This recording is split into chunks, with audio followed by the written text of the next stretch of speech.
വചനമൊഴി March 31. വചനഭാഗം കൊളോസോസ് 2:16-19, ലൂക്കായുടെ സുവിശേഷം 18:18-25. വിശുദ്ധ ലൂക്ക അറിയിച്ച നമ്മുടെ കർത്താവ് ഈശോ മിശിഹായുടെ പരിശുദ്ധ സുവിശേഷം. ഒരു അധികാരി ഈശോയോട് ചോദിച്ചു, നല്ലവനായ ഗുരു, നിത്യജീവൻ അവകാശമാക്കാൻ ഞാൻ എന്തു ചെയ്യണം? ഈശോ പറഞ്ഞു, എന്തുകൊണ്ടാണ് നീ എന്നെ നല്ലവനെന്ന് വിളിക്കുന്നത്? ദൈവം ഒരുവനല്ലാതെ നല്ലവനായി മറ്റാരുമില്ല. പ്രമാണങ്ങൾ നിനക്കറിയാമല്ലോ. വ്യഭിചാരം ചെയ്യരുത്, കൊല്ലരുത്, മോഷ്ടിക്കരുത്, കള്ളസാക്ഷ്യം നൽകരുത്, പിതാവിനെയും മാതാവിനെയും ബഹുമാനിക്കുക. അവൻ പറഞ്ഞു, ചെറുപ്പം മുതലേ ഇവയെല്ലാം ഞാൻ പാലിച്ചിട്ടുണ്ട്. അത് കേട്ട് ഈശോ അവനോട് പറഞ്ഞു, ഇനിയും നിനക്കൊരു കുറവുണ്ട്. നിനക്കുള്ളതെല്ലാം വിറ്റ് ദരിദ്രർക്ക് കൊടുക്കുക. അപ്പോൾ സ്വർഗത്തിൽ നിനക്ക് നിക്ഷേപമുണ്ടാകും. അനന്തരം വന്ന് എന്നെ അനുഗമിക്കുക. ഇതു കേട്ടപ്പോൾ അവൻ അതീവം ദുഃഖിതനായി തീർന്നു, കാരണം അവൻ ഏറെ ധനികനായിരുന്നു. ഈശോ അവനെ നോക്കി പറഞ്ഞു, സമ്പത്തുള്ളവർ ദൈവരാജ്യത്തിൽ പ്രവേശിക്കുന്നത് എത്ര ദുഷ്കരം!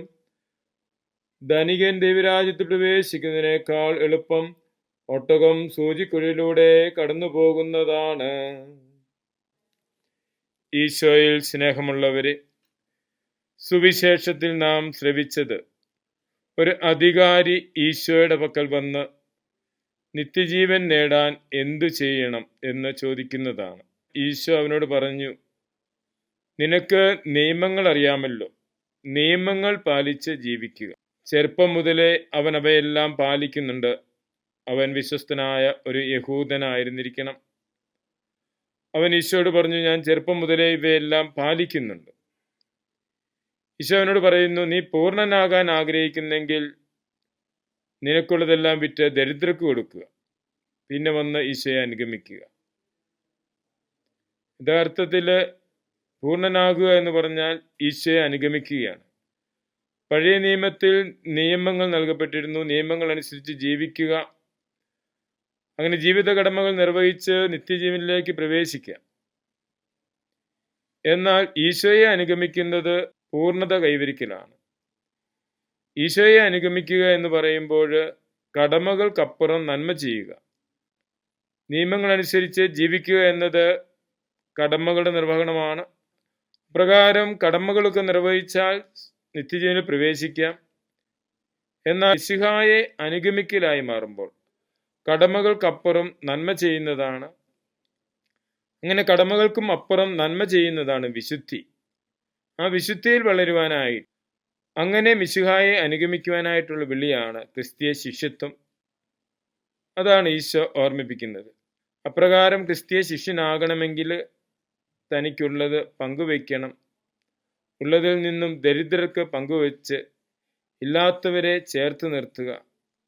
അപ്രകാരം പങ്കുവെക്കലിൻ്റെ ആ മനോഭാവമാണ് ഒട്ടകം സൂചിക്കുഴിലൂടെ കടക്കുന്നത് പോലെയാകും ധനികൻ സ്വർഗരാജ്യത്തിൽ പ്രവേശിക്കുന്നത് എന്ന് ഈശോ പറയുന്നത്. വലിയ കവാടങ്ങൾക്കടുത്തുള്ള ചെറിയ വാതിലുകളാണ് സൂചിക്കുഴ. ആ സൂചിക്കുഴ മനുഷ്യർക്ക് പ്രവേശിക്കാനുള്ളൊരു കവാടമാണ്. അപ്പോൾ ആ മനുഷ്യർക്ക് പ്രവേശിക്കാനുള്ള കവാടത്തിലൂടെ ഒട്ടകത്തിന് പ്രവേശിക്കണമെങ്കിൽ വളരെ പ്രയാസകരമാണ്. ഒട്ടകത്തിൻ്റെ പുറത്തുള്ള ഭാണ്ഡങ്ങളൊക്കെ മാറ്റി തലയൊക്കെ താത്ത് കുനിച്ച് വേണമെങ്കിൽ പ്രയാസപ്പെട്ട ഒട്ടകത്തെയും ആ സൂചിക്കുഴിയുടെ അകത്ത് പ്രവേശിപ്പിക്കാം. അപ്രകാരം ഒരൊട്ടകം സൂചിക്കുഴിലൂടെ പ്രവേശിക്കുന്നത് പോലെയാണ് ധനികൻ സ്വർഗരാജ്യത്തിൽ പ്രവേശിക്കുന്നത് എന്നാണ് ഈശോ പറയുന്നത്. തനിക്കുള്ളത് പങ്കുവെച്ച് എളിമയോടുകൂടി പ്രവർത്തിക്കുമ്പോൾ, പങ്കുവെക്കലിൻ്റെ മനോഭാവം സ്വീകരിക്കുമ്പോൾ ധനവാനും സ്വർഗരാജ്യത്തിൽ പ്രവേശിക്കാമെന്നാണ് ഈശോ പറയുന്നത്.